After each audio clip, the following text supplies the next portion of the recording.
2020. A aula de hoje, então, é a química das vitaminas e dos sais minerais.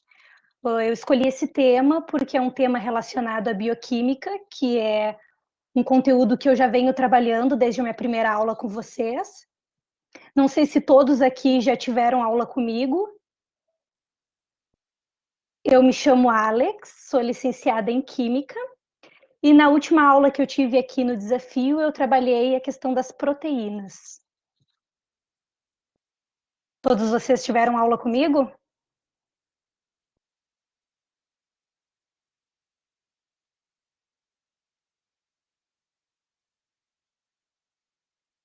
Ninguém me respondeu, então vamos dar continuidade.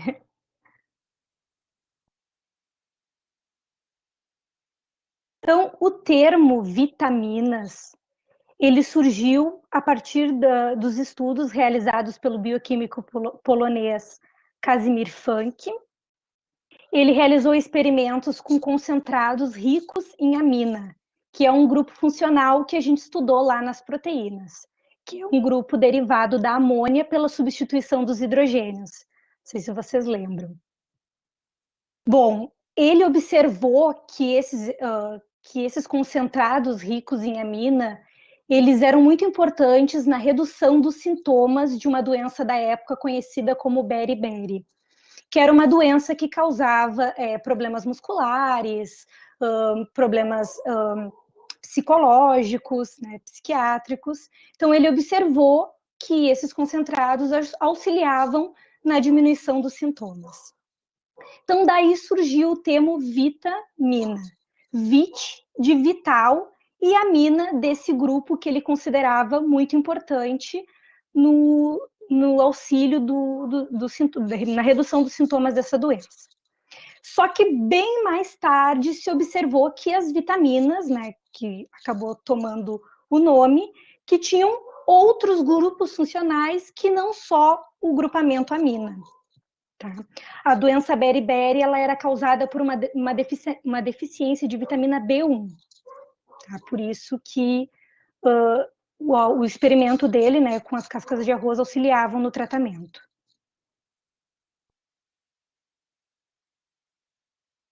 Então, o que são as vitaminas?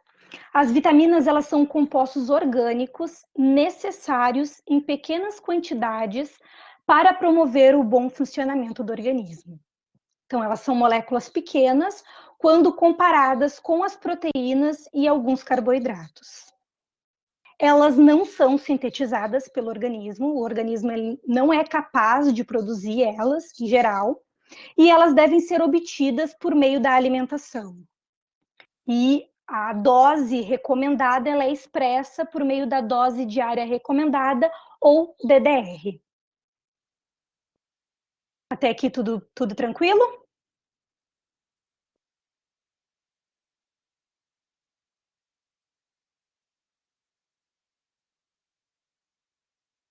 Então, a vitamina, ao contrário dos lipídios, elas não desempenham função energética.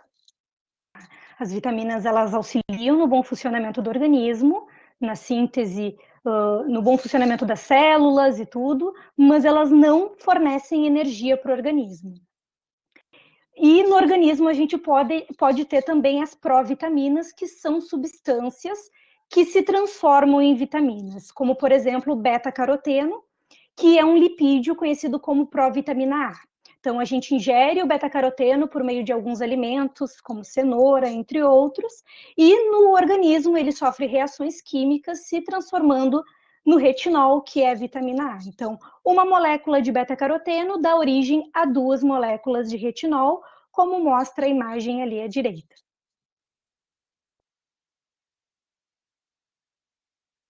As vitaminas, elas são divididas em 2 grupos, basicamente. As vitaminas hidrossolúveis e as lipossolúveis. Aqui nesse slide eu trouxe as vitaminas hidrossolúveis. Então, como o próprio nome já nos induz a pensar, as vitaminas hidrossolúveis, elas são solúveis em água. Elas são polares, passíveis de oxidação e pouco resistentes a altas temperaturas. Isso vocês não precisam se preocupar, porque É só a título de vocês conhecerem a diferença entre as vitaminas hidrossolúveis e as lipossolúveis.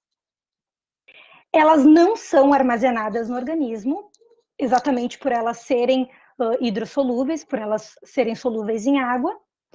Então, elas são excretadas por meio da urina, devendo ser suplementadas diariamente.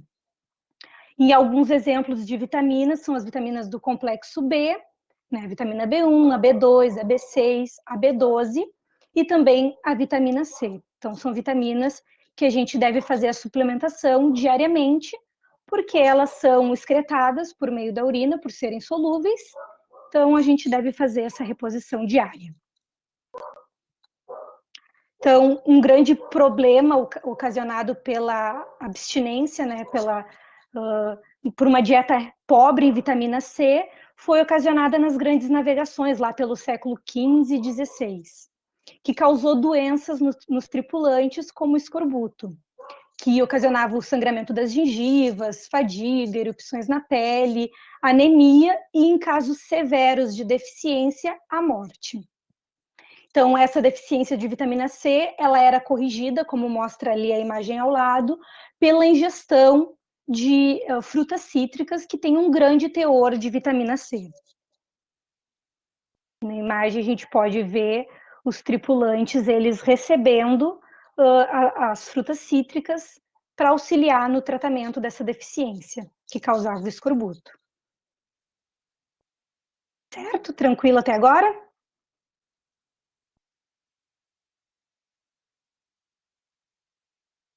Então, o ácido ascórbico ou vitamina C, ele atua na formação do colágeno, na cicatrização de tecidos e consolidação de fraturas ósseas, além de proteger o organismo de infecções.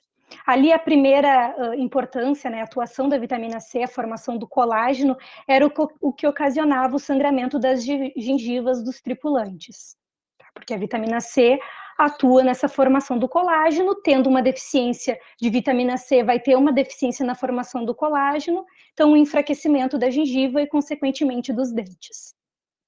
Então, as principais fontes, como eu já falei no slide anterior, são as frutas cítricas. E a molécula da vitamina C e das vitaminas hidrossolúveis em geral, elas possuem uma grande quantidade de grupos funcionais polares, como as hidroxilas e as carbonilas.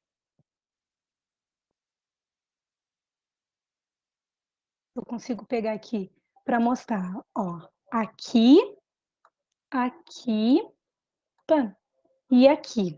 Então, uma grande presença de grupos funcionais polares. E é isso que dá esse caráter tão polar para as moléculas. Por isso que elas são tão solúveis. A presença de grupos altamente polares caracterizam essas moléculas como solúveis.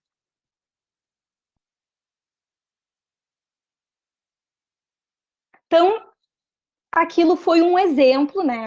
A vitamina C foi um exemplo de vitamina hidrossolúvel. Agora nós vamos para as vitaminas lipossolúveis. Então, são moléculas solúveis em meios apolares, ou seja, não são solúveis em água. Então, nessas moléculas vai haver uma predominância de átomos de carbono e hidrogênio. E elas também vão ter uma característica de serem mais resistentes a altas temperaturas. Essas moléculas, essas vitaminas, elas são absorvidas no intestino e elas podem ser armazenadas no organismo, principalmente no fígado. E exemplos dessas vitaminas são a vitamina A vitamina D, a vitamina E e a vitamina K. Certo? Então, as vitaminas hidrossolúveis são solúveis em água e precisam de uma suplementação diária, porque elas não são armazenadas no organismo.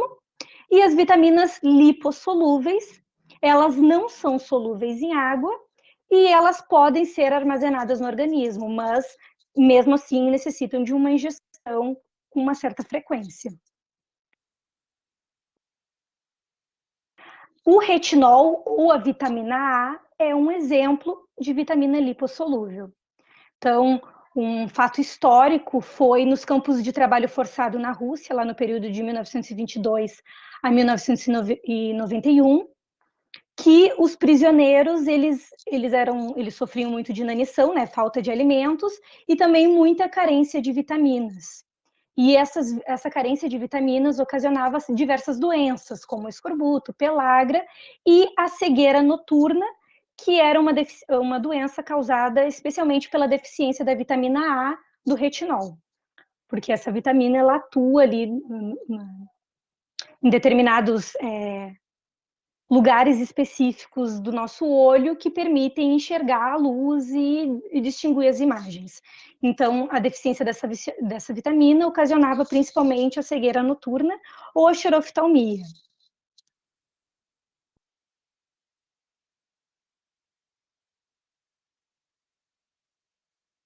Então, o retinol, como eu havia falado, ele atua na produção do retinal, que é o pigmento dos cones e dos bastonetes da retina, tá? Que é o que permite enxergar a luz e distinguir as formas, os objetos, as imagens. Tá? Então, as principais fontes são os ovos, o leite, o bife de fígado, vegetais de folhas verdes e alaranjadas. Tá? Alaranjadas também porque possuem o beta-caroteno, que é uma provitamina, né, que no organismo dá origem à vitamina A, como a gente viu lá no início da aula. Então, essas vitaminas, né, como a vitamina A, as vitaminas lipossolúveis, elas têm a presença de poucos grupos polares em suas moléculas e grandes sequências de átomos de carbono e de hidrogênio. Tá? E isso é que dá o caráter para ela de molécula apolar. Poucos grupos polares e uma cadeia mais extensa de carbono, né, presente carbono e hidrogênio. Aqui, por exemplo, em comparação lá à molécula de vitamina C, essa aqui só tem uma hidroxila. E é uma molécula bem maior do que aquela. Tá? Tem um maior número de átomos de carbono e de hidrogênio. Então, é uma molécula menos solúvel do que a molécula de vitamina C.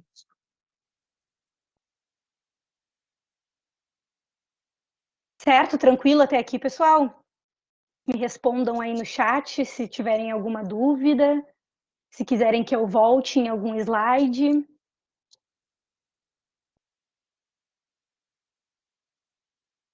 Qualquer dúvida, me interrompam, não tenham receio, tá? Eu trouxe aqui, então, uma tabela mostrando aproximadamente a dose diária recomendada de cada uma das vitaminas. Tá? Esse é um valor aproximado, DDR, para adultos, que é a dose diária recomendada, e algumas fontes, como a vitamina C, que é o ácido ascórbico, que a gente encontra em frutas cítricas, e a dose diária recomendada é de aproximadamente 45 miligramas por dia. A vitamina B12, encontrada em carne vermelha, fígado, e a dose diária recomendada é de 2 microgramas, e assim sucessivamente. Então, qual a relação das vitaminas no nosso organismo? Qual a importância delas? A gente viu ali que elas atuam na produção do colágeno, auxiliam no bom funcionamento do organismo, mas elas também auxiliam no combate aos radicais livres. Tá? Esse é um tema bastante importante, às vezes a gente falar e não sabe muito bem o que quer dizer. Tá? De uma forma simplificada, os radicais livres são moléculas instáveis e altamente reativas, que são produzidas durante o processo de respiração e também formadas a partir de fatores externos, então, como o estresse, o fumo, entre outros fatores, né, poluição, que causam a produção de radicais livres pelo organismo. Então, essa molécula, ela possui um elétron livre, que reage rapidamente com espécies de carga positiva que estiverem próximas ali dela. Então, os radicais livres a gente vai ter no organismo, são produzidas por um processo natural, só que essas moléculas, quando produzidas em excesso, elas causam problemas ao organismo. né, como o envelhecimento precoce, o câncer, entre outros, porque elas atacam as células saudáveis do organismo, causando o que a gente chama de estresse oxidativo. Tá? Isso aqui vocês não precisam ficarem preocupados, meu Deus, eu não entendi o que isso quer dizer. Isso é mais a título da gente conhecer o que quer dizer, o que significa, o que são os radicais livres. Então, as vitaminas, elas agem com algumas vitaminas, elas agem como antioxidantes, que são substâncias que contribuem para o combate dos radicais livres, combinando-se a eles e diminuindo os danos causados. Né? Ali a gente pode ver na imagem ao lado uma molécula antioxidante cedendo um elétron para o radical livre e estabilizando esse átomo. Então, ele não vai atacar células saudáveis do nosso organismo. Então, os antioxidantes, eles estão presentes em alimentos ricos em licopeno e beta-caroteno, né, o beta-caroteno provitamina do retinol, da vitamina A, bem como em vitaminas A, E e C, entre outros. Então, a importância também da gente ingerir as vitaminas, porque eles atuam no combate aos radicais livres, que podem, em excesso, causar problemas à nossa saúde. Tranquilo?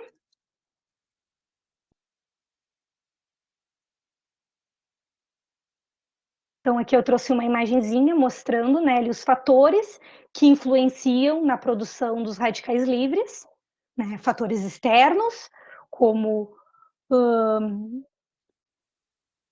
ali, como estresse, dieta inadequada, e também o processo de respiração, tá? Essas moléculas de radicais livres em excesso, elas atacam as células saudáveis, e se a gente não tem uma reposição de alimentos que contenham vitaminas que agem como antioxidantes, isso pode trazer problemas à nossa saúde bem severos.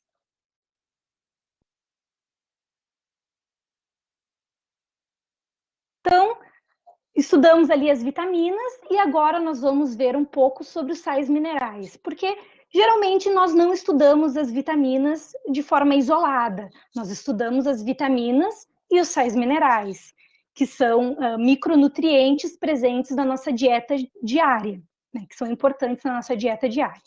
Então, os sais minerais, eles são compostos inorgânicos, e que, assim como as vitaminas, não vão desempenhar função energética.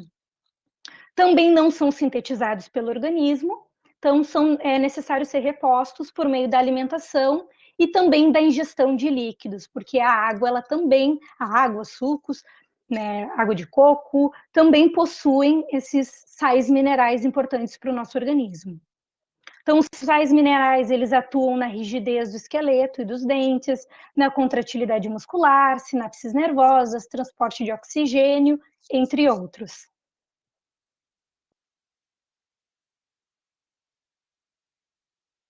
Então, os sais minerais, de uma forma geral, são classificados em macroelementos, que são os elementos presentes em maior quantidade no nosso organismo, como cálcio, cloro, magnésio, potássio, sódio.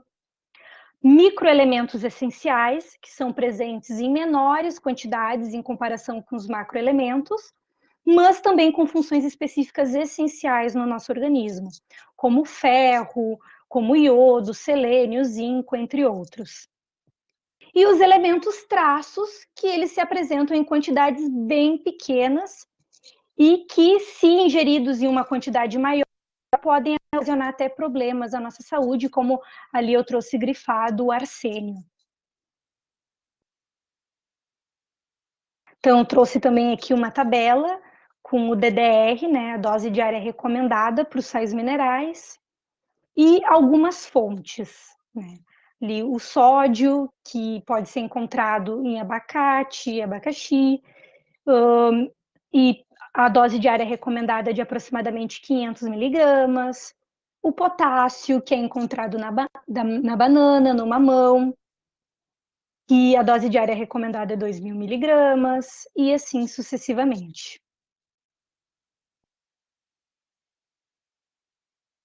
Então, ali como eu trouxe, não sei se a imagem está dando para enxergar muito bem, mas aqui no centro a gente tem o ferro.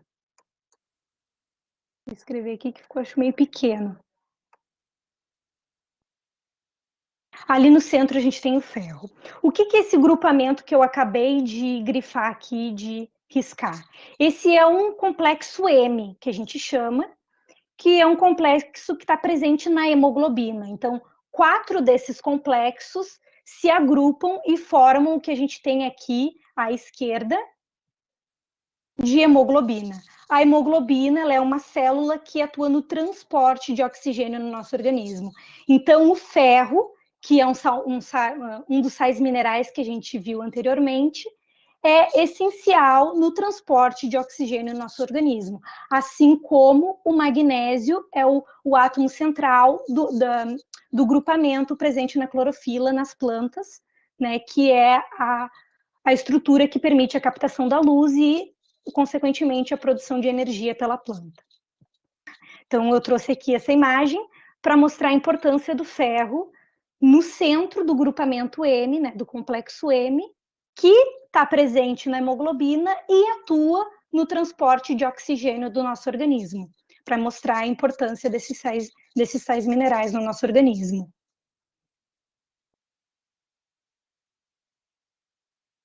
Então, vocês já devem ter ouvido falar sobre a importância ou como ajuda ingerir a vitamina C ou comer uma laranja junto com feijão ou após o feijão. Alguém já ouviu falar sobre isso? Me respondam aí no chat se vocês já ouviram falar sobre algo parecido. A mãe, alguma irmã, alguma tia comentar sobre a importância de comer laranja depois do feijão ou junto com feijão. Tem pessoas que comem junto com feijão, né? Então, sim, a vitamina C ajuda na absorção de um tipo de ferro específico no nosso organismo, tá? Então, a gente tem o ferro M, que ele é o ferro com estado de oxidação 2+, que ele é diretamente absorvido pelo nosso organismo, né? Que é absorvido por meio da carne e tudo mais. E ele representa mais ou menos 5 a 10% do ferro consumido na nossa dieta. Os demais, né, as demais moléculas de ferro são ferro não M, que é um ferro no estado de oxidação 3+, que é proveniente dos vegetais, né, entre outros. E ele é um ferro que a gente chama de baixa biodisponibilidade, ou seja, ele não é absorvido tão facilmente pelo nosso organismo. Só que ele representa de 85% a 90% do ferro que a gente consome. Então, é a maior parte do ferro que a gente consome é um ferro de baixa biodisponibilidade. Então, a gente ter uma dieta equilibrada, que possui, por exemplo, a vitamina C, vai auxiliar na absorção desse tipo de ferro pelo nosso organismo. E como a gente viu ali na imagem anterior, o ferro, ele é de grande importância, né? Ele atua junto ali na hemoglobina, no transporte de oxigênio, entre outras funções no nosso organismo. Então, sim, a vitamina C, ela facilita a absorção do ferro pelo organismo. Então, eu resolvi trazer um pouquinho aqui para a gente falar sobre os suplementos alimentares. Provavelmente vocês, ou os pais de vocês, os parentes próximos, já devem ter comprado, ou vocês já devem ter observado muito nas farmácias, bastante potes de cápsulas de suplementos alimentares. Vitaminas do complexo B, vitaminas de A a Z. Provavelmente vocês já devem ter visto em algum momento, em até comercial, na internet, na TV, fazendo alguma propaganda com relação às vitaminas. Então, os suplementos alimentares, eles substituem uma alimentação saudável? Não. Tá? A suplementação de vitaminas e de sais minerais, ela deve ser realizada sob prescrição médica e em casos específicos, como, por exemplo, na gravidez, que é recomendado o uso de ácido fólico, para idosos, né, vitaminas do complexo B, em questões de cirurgia bariátrica, por exemplo, que tem que haver uma suplementação de vitaminas, né, anemia, entre outros. Então, a suplementação de vitaminas, o ideal, né, a gente está falando em condições ideais, é que seja realizado sob prescrição médica e em casos específicos. Então, o médico vai analisar as tuas condições, a tua alimentação, e vai averiguar se há a necessidade ou não de suplementação de vitaminas e de sais minerais. Mas, em geral, uma dieta balanceada, como ali eu trouxe uma imagenzinha, né, que mostra um prato ali rico, bem colorido, né, com feijão, com proteína, com carboidrato, com vitaminas, né? Então, uma dieta balanceada, ela já fornece a quantidade de vitaminas e sais minerais em condições ideais para o nosso organismo, né? Porque a ingestão além do que a gente necessita também ocasiona problemas ao organismo, né? Está associado, por exemplo, ao AVC, entre outros. Então, uma dieta balanceada já é essencial, já é o suficiente para nos fornecer nutrientes necessários para o bom funcionamento do nosso organismo. E a suplementação, ela deve ser analisada de acordo com o médico da família, né, que vai analisar o caso e averiguar a necessidade ou não da utilização, tá? Então, o uso indiscriminado de vitaminas, ele deve ser evitado, sempre procurar uma indicação médica, certo? E eu trouxe aqui algumas questões do Enem que abordam os temas que a gente conversou na aula de hoje. Vocês têm alguma dúvida sobre o que a gente estudou até então? Sobre as vitaminas, os sais minerais?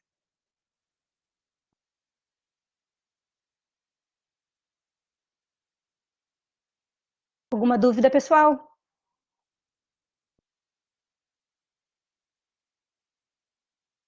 Podemos partir para as questões do Enem?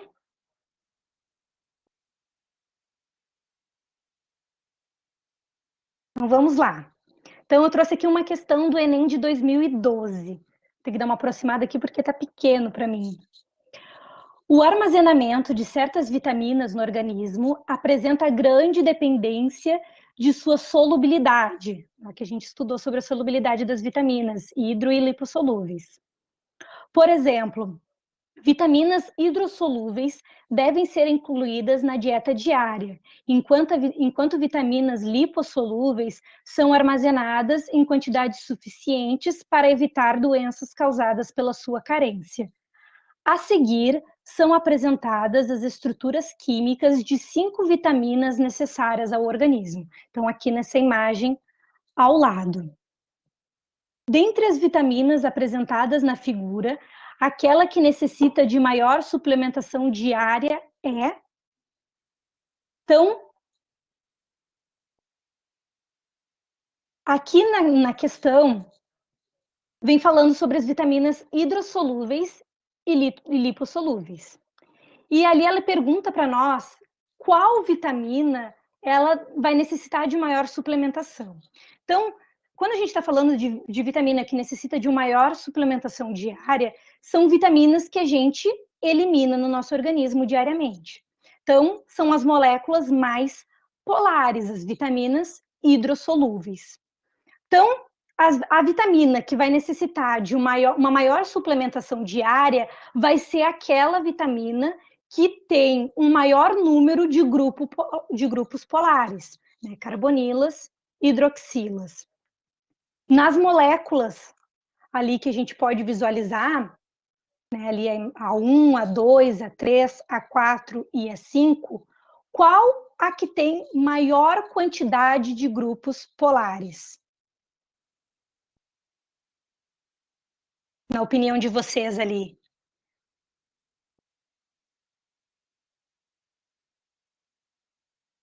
Dei uma olhada nas moléculas, qual que tem maior quantidade de OH, de C dupla O, que são os grupos polares que a gente estudou.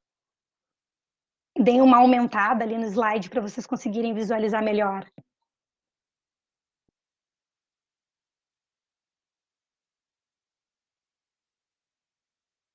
Ó, vou ir por partes.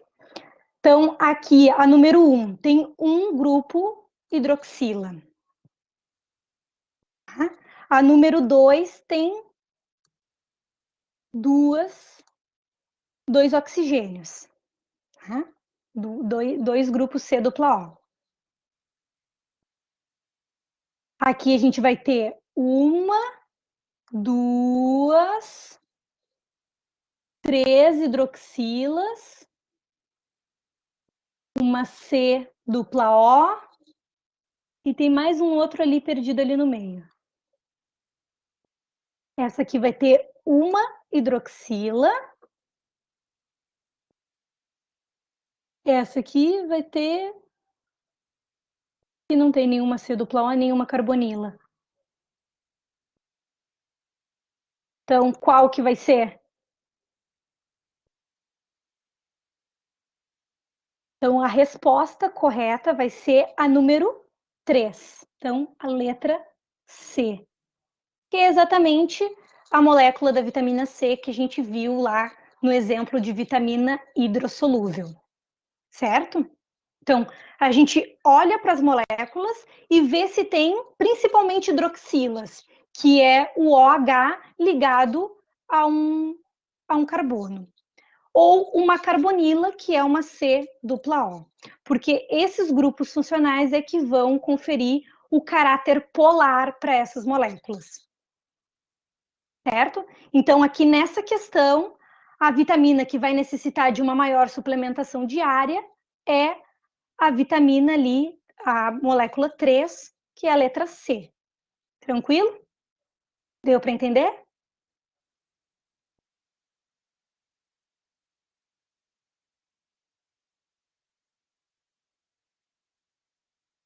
Questão número 2 do Enem de 2014, segunda aplicação.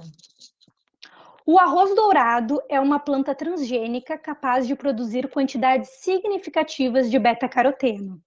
Beta-caroteno que a gente estudou lá num dos primeiros slides, que é pró-vitamina A, que dá origem ao organismo à vitamina A, que é ausente na variedade branca.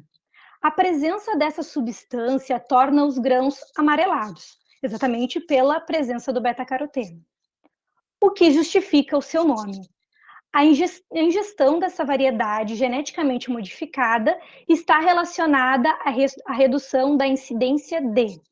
Bom, retomando, aqui está falando do arroz dourado, que é rico em beta-caroteno. O beta-caroteno é pró-vitamina A, então no nosso organismo vai dar origem à vitamina A. E a vitamina A, num daqueles slides, a gente estudou, né, o retinol, está associado a... Lembra lá dos trabalhadores dos campos forçados lá, que eles tinham problemas de escorbuto, pellagra e cegueira noturna. Então, a ingestão dessa variedade geneticamente modificada está relacionada à redução da incidência de problemas de visão, né? Que a vitamina A, ela atua ali nas estruturas especializadas na formação da imagem, no reconhecimento da luz. Então, a ingestão desse arroz dourado rico em beta-caroteno, que propicia a produção da vitamina A, está associada à redução da incidência de problemas relacionados à visão. Tranquilo?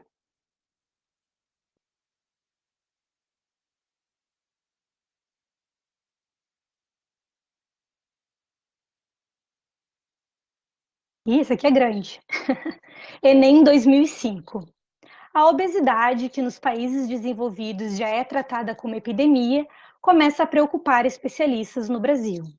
Os últimos dados da pesquisa de orçamentos familiares realizadas entre 2002 e 2003 pelo IBGE mostram que 40,6% da população brasileira estão acima do peso, ou seja, 38,8 milhões de adultos 38,8 milhões de adultos. Desse total, 10,5 milhões são considerados obesos. Várias são as dietas e os remédios que prometem um emagrecimento rápido e sem riscos. Há alguns anos foi lançado no mercado brasileiro um remédio de ação diferente dos demais, pois inibe a ação das lipases, enzimas que aceleram a reação de quebras de gorduras. Sem serem quebradas, elas não são absorvidas pelo intestino e parte das gorduras ingerida é eliminada com as fezes. Como os lipídios são altamente energéticos, a pessoa tende a emagrecer. No entanto, esse remédio apresenta algumas contraindicações, pois a gordura não absorvida lubrifica o intestino, causando desagradáveis diarreias. Além do mais, podem ocorrer casos de baixa absorção de vitaminas lipossolúveis, como as vitaminas A, D, E e K. Por quê? Então, aqui vem falando que saiu um medicamento que não quebra a gordura, então a gordura ela não é absorvida pelo organismo e é eliminada diretamente. Só que essa gordura que deveria ser absorvida pelo organismo não é absorvida e causa uma baixa absorção de vitaminas lipossolúveis, vitaminas que vão se dissolver nessas gorduras. Porque são lipossolúveis, não se dissolvem em água, vão se dissolver em solventes apolares, como as gorduras, por exemplo. Então, a resposta correta, qual que vocês acham que é? Letra A. Essas vitaminas, por serem mais energéticas, já descarta, porque as vitaminas não possuem função energética. A ausência dos lipídios torna a absorção dessas vitaminas desnecessária. Não. Essas vitaminas são essenciais para o organismo. Essas vitaminas reagem com o remédio, transformando-se em outras vitaminas.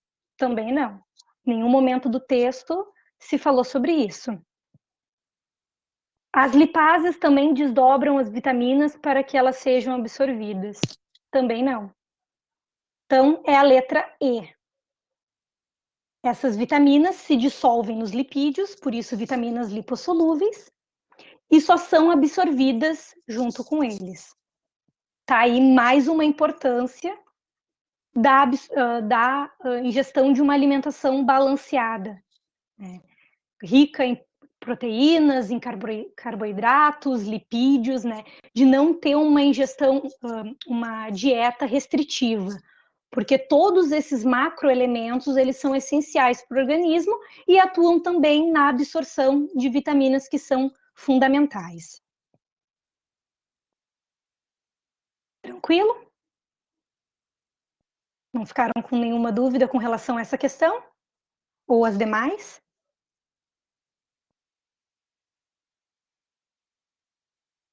E dá tempo de fazer mais uma, o que vocês acham?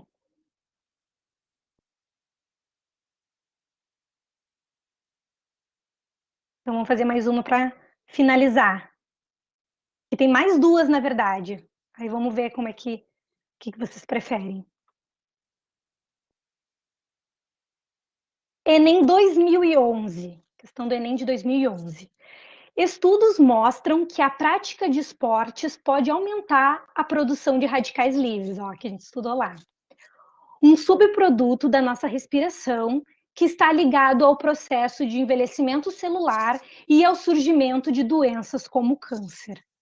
Para neutralizar essas moléculas nas células, quem faz esporte deve dar atenção especial aos antioxidantes, que a gente também estudou.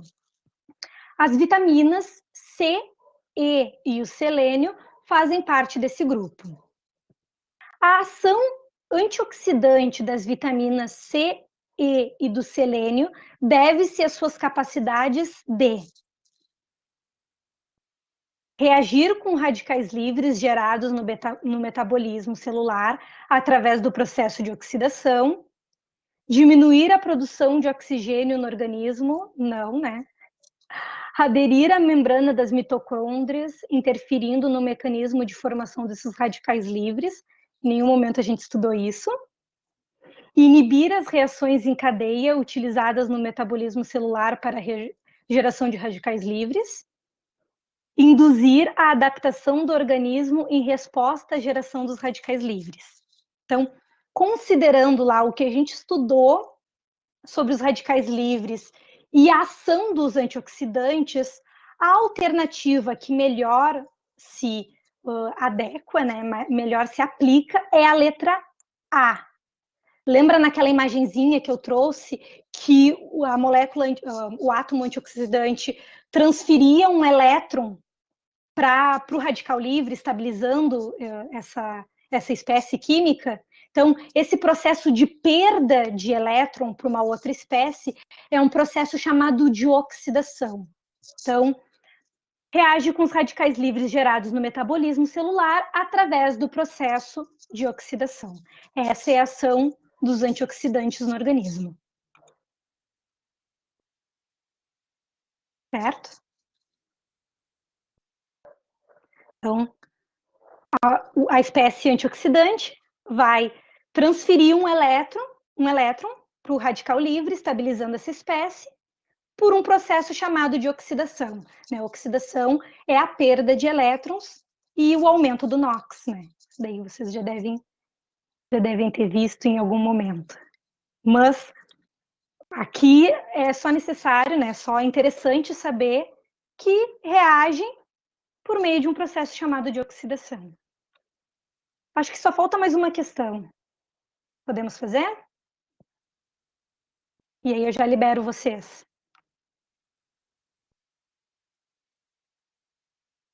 Ó, e essa é pequenininha ainda.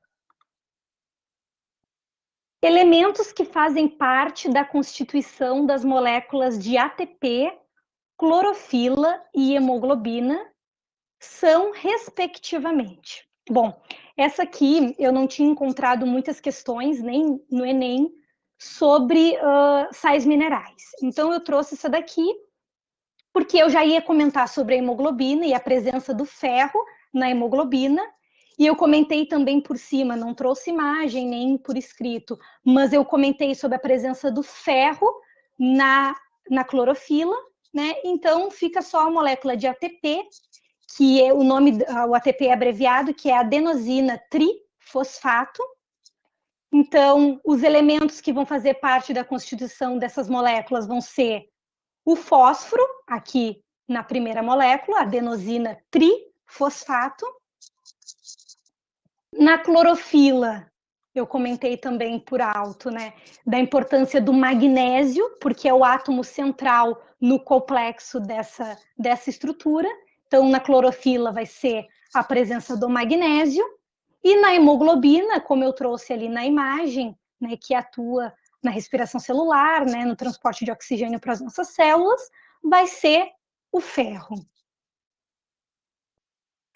Então, a questão correta aqui vai ser a letra C.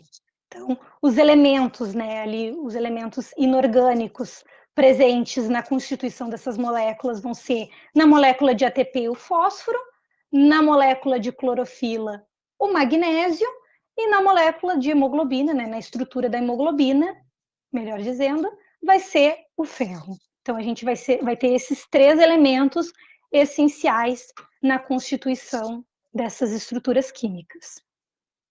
Espero que vocês tenham gostado da aula de hoje. Vocês ficaram com alguma dúvida? Se tiverem alguma dúvida, podemos usar esses últimos minutinhos para tentar resolver as dúvidas de vocês. Se não, eu libero vocês e a gente fica à disposição para tirar qualquer dúvida que vocês fiquem, ou agora ou posteriormente. Mas por hoje era isso.